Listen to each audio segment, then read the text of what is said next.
Hello snowboarders of the internet, I'm your host Avran LeFeber, and in this video we're going to be reviewing the Jones Storm Chaser. It got a new shape for this year.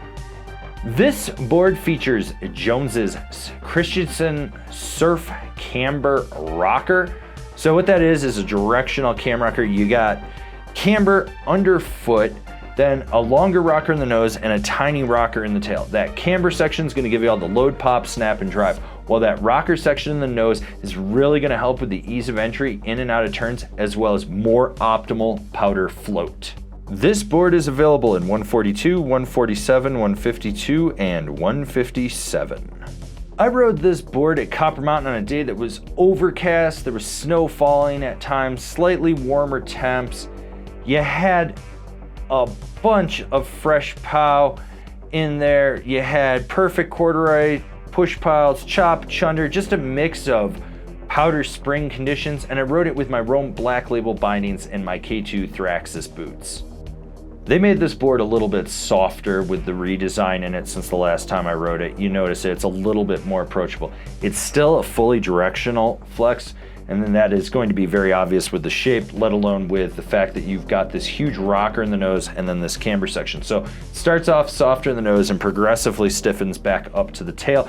They did make it more torsionally soft, which helps you ankle steer it a little bit more. This makes it ride better on a groomer, in my opinion. It's not as much of like a death sled where you're like, oh my God, I'm really struggling to get this on edge. You can actually steer it more underfoot.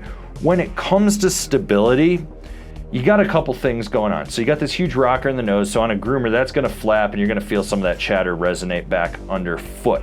The other thing is, with that rocker and the way the camber sits, with it being slightly softened up, if you hit anything hard, the nose is gonna bend up and it's just gonna slam right under the front insert pack, and that's gonna jar you.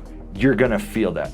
If you get into heavy end of the day pow that's really lumpy, this board gets bucked around. It just doesn't have the stability that it used to have. In a situation like that, you'd probably be more better off with the Storm Wolf than anything. It does an okay job, like if it's softer snow, but if it's heavy and it's just like really compact, you know, you're gonna feel it. Fresh pow, maybe you hit something hard underneath, you might get bucked around, but I didn't have that problem. Not saying that it wouldn't happen, I'm just saying that it could.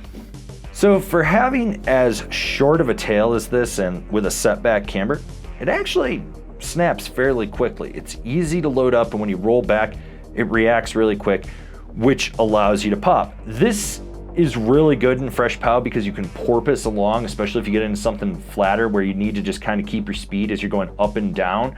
And it's really good for popping off like a pow pillow. You just can load it up at the last minute and boost. You don't have to be calculated with it for even being camber underfoot. So we're about halfway through this review, I think. I don't know where this is actually getting edited in, but I need you to do something for me. Go down, click the like, the thumbs up, give it a click. Cool, after you do that, if you haven't subscribed already, why don't you subscribe, click the bell, get those notifications. That way you're not missing any of the videos we got coming out for you.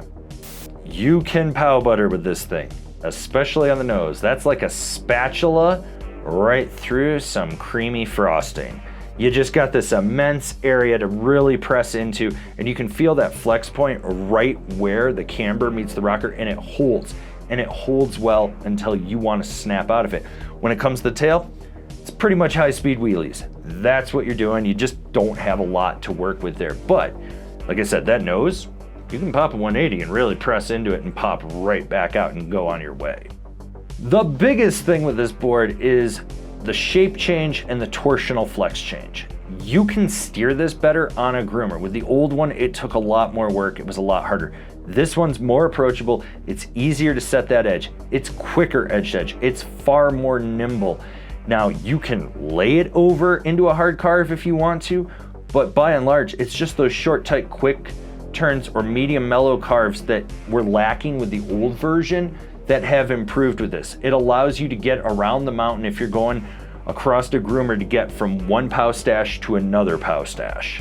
Rider in mind, This board is definitely for the resort pow chaser that might be riding some lower angle terrain. They still want it to have control when they get on a groomer so that they don't have to feel like they're on a saucer sled or that they're just driving it extra aggressively just to get it to transition from toe to heel. Like what we're doing over here? Want to support us further? Swing on over to Angry Snowboarder VIP and become a member. Sure, I could tell you more here, but I got a video over there that explains it so much better. I like the new shape. I like that they soften this up. It makes it more approachable. It makes it more versatile, especially in lower angle terrain.